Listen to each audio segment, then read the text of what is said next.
दोस्तों, चिराग पासवान ने भाजपा और जेडीयू की टेंशन बढ़ा दी है। कहा जा रहा है कि चिराग ने 20 से ज्यादा सीटों की एक लिस्ट तैयार कर ली है जिस पर वो दावा ठोक सकते हैं। और ये खबर जैसे ही सामने आई है, बीजेपी और जेडीयू के तमाम विधायकों में, तमाम नेताओं में टेंशन हो गई है और गठबंधन में कलह मचती जा रही है। क्या है पूरी खबर, महिमा से समझेंगे। महिमा, ये जो खबर सामने आई है कि चिराग ने 20 से ज्यादा सीटों की लिस्ट तैयार की है, वो क्या है? देखिए, चिराग पासवान लगातार बयानबाजियां कर रहे हैं, दावे कर रहे हैं, उनको सीटें चाहिए, ज़्यादा सीटें चाहिए। लगातार वो बोल रहे हैं कि भाई हमें कम से कम नहीं तो 30 से 40 सीटें तो चाहिए ही चाहिए। मिनिमम 45 सीटों की मांग है। अब उसके बाद उन्हें पता है कि इतनी सीटें नहीं मिलेंगी, लेकिन उस हिसाब से वो देख रहे हैं कि कम से कम 30 सीट तो हमें मिल जाए। और इसलिए अभी उन्होंने 22 सीटें ऐसी हैं जिनकी लिस्ट तैयार कर ली है। वो सीटें कौन है उस पर हम बात करेंगे, लेकिन सबसे पहले ये जानना जरूरी है कि चिराग पासवान आखिर करना क्या चाहते हैं। देखिए, चिराग पासवान सबसे पहले तो नीतीश कुमार की टेंशन बढ़ाना चाह रहे हैं, क्योंकि 2020 के चुनाव में भी हम देख ही चुके हैं उस चीज़ को कि कैसे उन्होंने जेडीयू की टेंशन बढ़ा दी थी और सबसे ज़्यादा नुकसान उन्होंने जेडीयू का ही किया था, नीतीश कुमार का ही किया था। और इस बार भी बिल्कुल उसी रूट पर वो दिखाई दे रहे हैं, क्योंकि जिन जगहों की लिस्ट उन्होंने बनाई है, जिन सीटों की लिस्ट बनाई है, वहाँ पर या तो वो वहाँ पर जेडीयू के सिटिंग विधायक है, या तो जेडीयू का दावा है, या फिर बीजेपी का दावा है। और बीजेपी के विधायक वहाँ पर तैयारी कर रहे हैं। कई सीटें ऐसी हैं जिसमें उन्हें पता है कि भाई हमारा यहाँ पर मजबूत जनाधार है, तो हम यहाँ पर अपनी तैयारी शुरू कर सकते हैं, शुरू कर रहे हैं। जब सीटें आएंगी, जब नाम आएगा, टिकट आएगा, तो फिर तो हमें मिल ही जाएगा। उस हिसाब से सब अपनी तैयारी पहले से शुरू कर देते हैं विधायक जमीनी स्तर पर। तो यही चीज़ें जेडीयू के विधायक भी कर रहे हैं। लेकिन अब जो चिराग पासवान है, उन्होंने लिस्ट तैयार कर ली है। बाकायदा नेताओं के नाम सेलेक्ट करना उन्होंने शुरू कर दिए हैं। लिस्ट तैयार करके नाम वो तय करने लगे हैं। दिल्ली में इसके लेकर जो छोटे बड़े नेता हैं वो सब चिराग पासवान के घर के बाहर जुटे हैं। उनमें बातचीत हो रही है कि आखिर क्या करना है, कैसे करना है, क्या नहीं करना है। तो ये 22 जगहों की उन्होंने लिस्ट तैयार की है। इनमें कई जगहें ऐसी जहाँ पर आरजेडी ने जेडीयू कहराया था और एलजेपी तीसरे नंबर पर थी। सबसे ज़्यादा वो जगह हैं जहाँ पर एलजेपी तीसरे नंबर पर थी। वो सीधे तौर पर ये चाहते हैं कि हमारा जनाधार बढ़ जाए, कहीं से भी किसी भी तरीके से उनका जनाधार बढ़े, क्योंकि अगर एनडीए के साथ वो चुनाव लड़ेंगे तो जो सीटें, जो वोट जेडीयू के खाते के होंगे वो भी उनको मिलेंगे ही मिलेंगे। ये बात वो जानते हैं।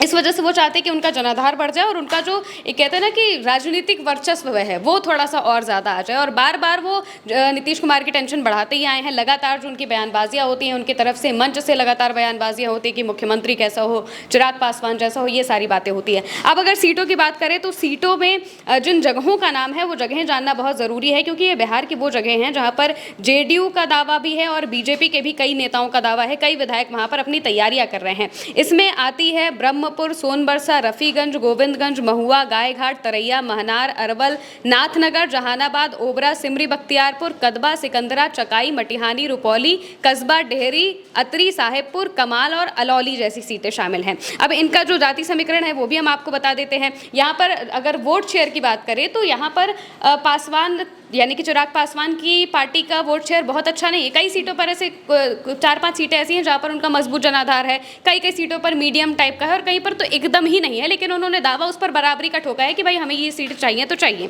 अब कहाँ पर मजबूत जनाधार है?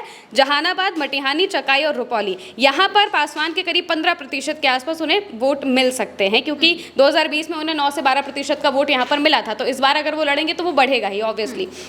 इसके बाद अगर मध्यम क्षेत्र की बात करें तो रफीगंज, गोविंदगंज, महुआ, महनार, ओबरा, कदवा, साहेबपुर कमाल और अलौली, ये वो जगह हैं जहाँ पर एलजेपी को 5 से 9% के आसपास वोट मिले थे। और वो चाहते हैं कि अगले बार जब अभी चुनाव होगा तो यहाँ पर वो अच्छे से, यहाँ पर क्योंकि जेडीयू की भी उन्हें वोट मिल ही जाएगा, तो यहाँ पर वो अपना जनाधार बढ़ा लें। 5 से 9% का है तो वो कम से कम 12 से 13% का उन्हें यहाँ पे मिल जाएगा। और एक और बात यहाँ पर अच्छी है कि जमुई, वैशाली, खगड़िया के ये इलाके आते हैं और यहाँ पर एलजेपी मजबूत है। वहाँ से उनके सांसद हैं, उनके 3 सांसद उनके इसी इलाके से आ जाते हैं। इस वजह से वो इस इलाके को छोड़ना नहीं चाहते हैं। इसकी लोकसभा तो उनके पास है ही, तो चाहते हैं विधानसभा भी हमारे पास इसकी आ जाए। अगर लोकसभा है तो उसका असर साफ तौर पर विधानसभा में पड़ेगा ही, ताकि वो अपने लोगों को बता सकेंगे कि भाई हमारा सांसद भी है, हमारा विधायक भी है, तो हम आपके लिए ज़्यादा काम कर पाएंगे, अच्छे से काम कर पाएंगे। ये बातें कही जाती है। अब कम जनाधार वाली सीटें वो हैं जहाँ पर करीब 11 सीटें ऐसी हैं जहाँ पर एलजेपी का जो जनाधार है 3 से 5% का है, बहुत ज़्यादा बिल्कुल भी नहीं। और ये वो सीटें हैं जहाँ पर एम वाई समीकरण है आरजेडी का।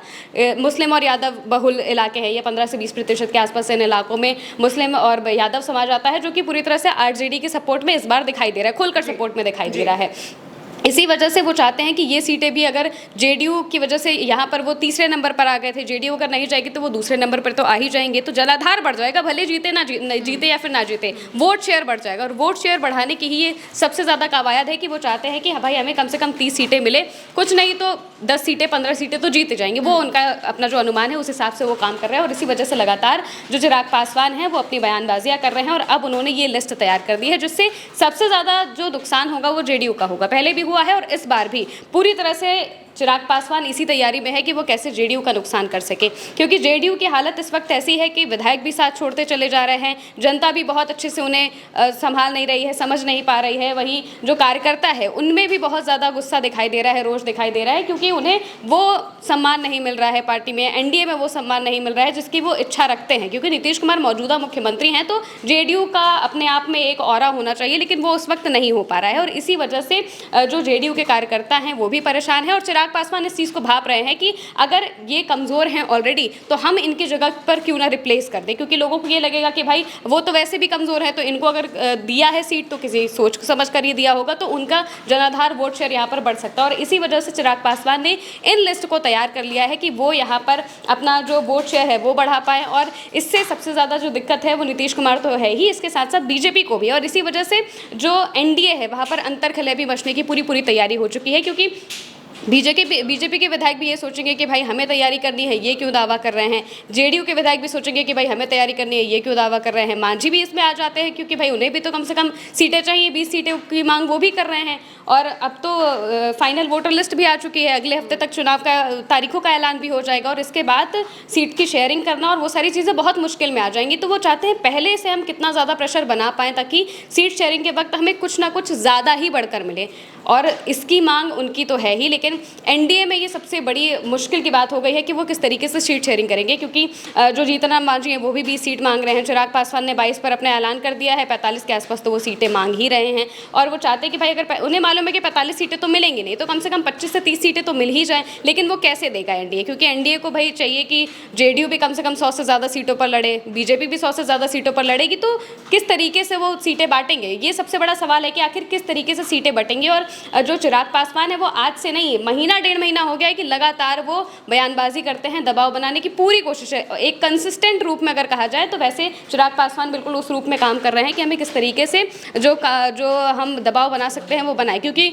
बार बार वो इस बात को दोहराते हैं कि हमारी तैयारी 243 सीटों पर है, जितनी भी सीटें हैं बिहार की सब सीटों पर हमारे कार्यकर्ता काम कर रहे हैं, तैयारी कर रहे हैं, ताकि आने वाले चुनाव में हम उस तरीके से चुनाव लड़ सकें। नहीं सीटें मिलेंगी तो हम अपने हिसाब से देखेंगे, बिहार के लिए काम करना है और बिहार में आना चाहता हूँ, ये बात तो चिराग पासवान बार बार कहते रहते हैं, और इसी वजह से वो अब इन्होंने ये लिस्ट की बात भी कर दी है। पुख्ता रूप से इसकी जानकारी सामने नहीं आई है, लेकिन अंदर खाने की खबर यही है कि ये 22 सीटों की लिस्ट उन्होंने तैयार की है, जहां पर वो अपने प्रत्याशी भी तलाशना शुरू कर चुके हैं, और उन्हें बताएंगे कि भाई तुम लोग तैयारी करो अपने हिसाब से, और इसी वजह से अब देखना होगा कि किस तरीके से एनडीए में सीट शेयरिंग होती है। बिल्कुल, और देखिए जैसा कि अगर आप पिछले चुनाव पर नजर डालेंगे तो चिराग पासवान अलग लड़े थे एनडीए से अलग, और 130 से ज़्यादा सीटों पर उन्होंने अपने उम्मीदवार उतारे थे, और यहाँ पर सबसे ज़्यादा नुकसान अगर चिराग पासवान ने किसी का किया था तो नीतीश कुमार का किया था।